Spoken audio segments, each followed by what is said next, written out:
Hi, this is Louis Bledsoe from MPH Weight Loss, and it's been a real pleasure to get acquainted with Monica Balanzatiki. She's the pleasant voice that you hear on the MPH for Life audio program with Dr. Cutler. And it's a real pleasure to introduce her to you as well. Monica, thanks for welcoming us into your kitchen today.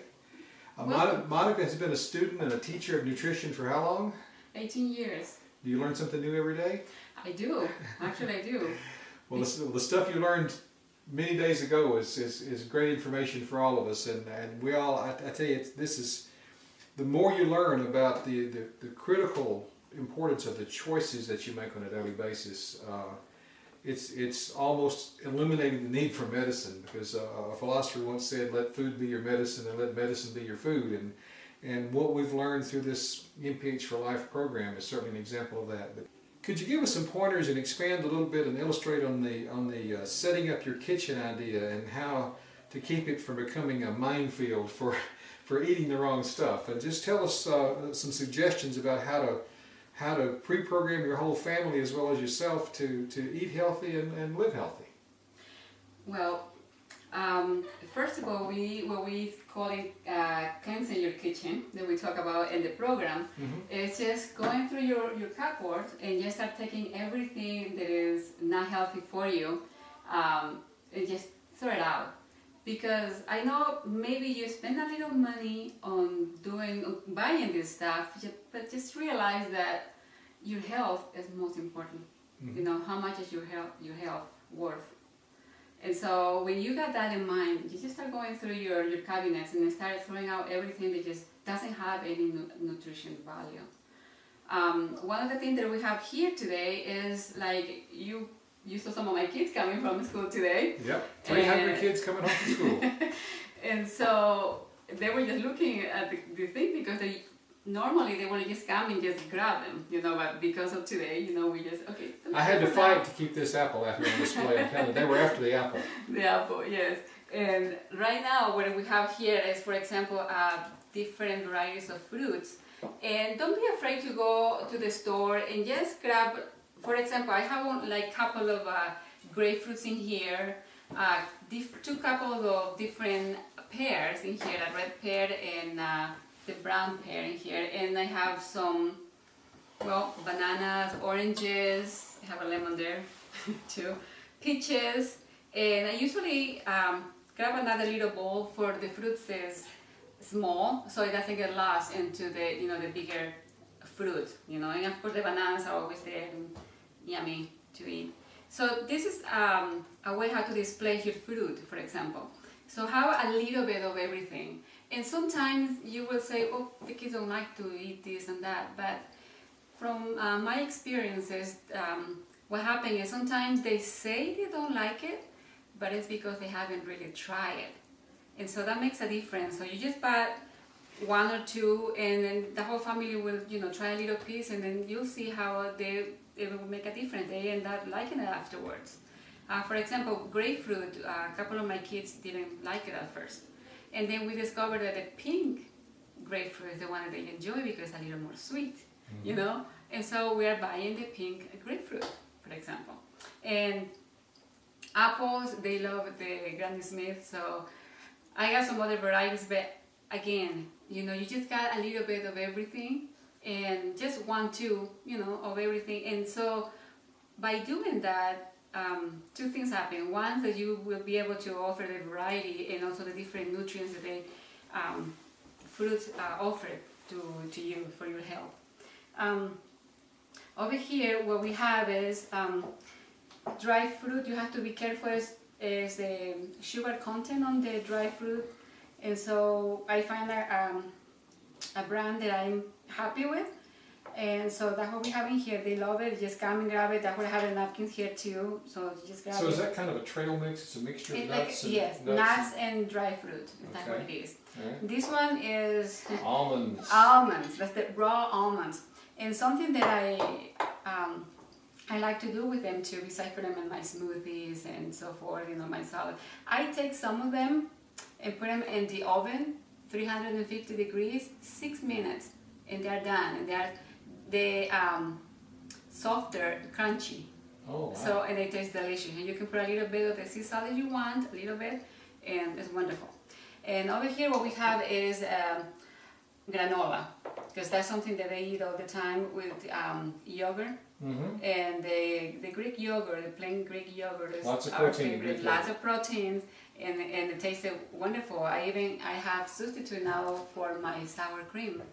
It's wonderful because the texture and everything just work wonderful. I've noticed in shopping for granola, there's a tremendous variation in the calorie content. Do you have to be pretty careful when you're looking at the labels on granola? Yes, and everything that you buy, from your granola, like I mentioned too, with your trail mix, yes, you need to read your labels. What about preservatives? You try to avoid preservatives when you make your purchases? Yes, so we need to train ourselves to read the labels. It's better to don't have any preservatives. Also, be careful with those brands that might say all natural.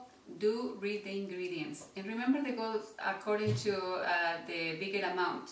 Okay. That's the order that it goes. So watch the first ingredient. The first ingredient, the second, the sugar content, the sodium content, all of that, we need to take into consideration so that we can get the food that is the closest to nature as possible for our bodies. Mm-hmm.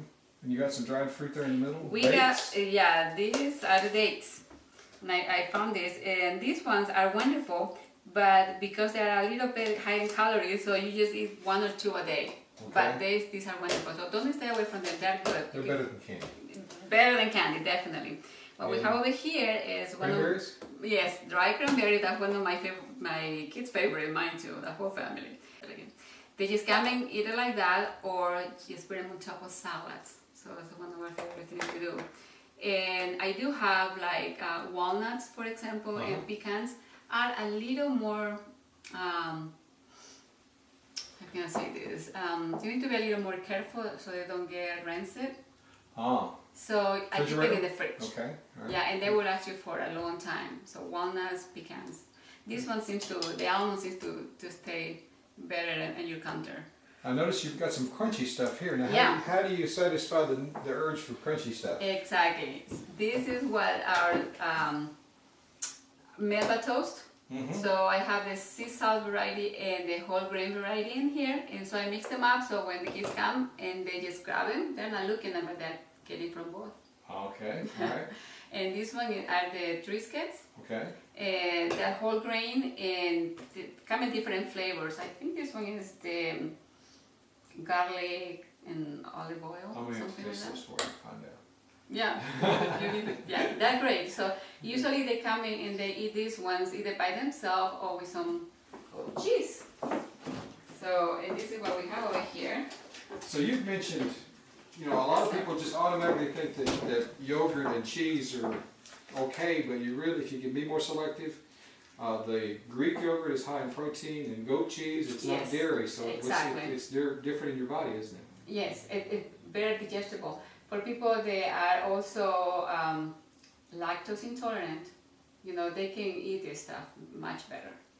And a lot healthier for your health, healthier for your body. What about almond milk? Have you ever tried that?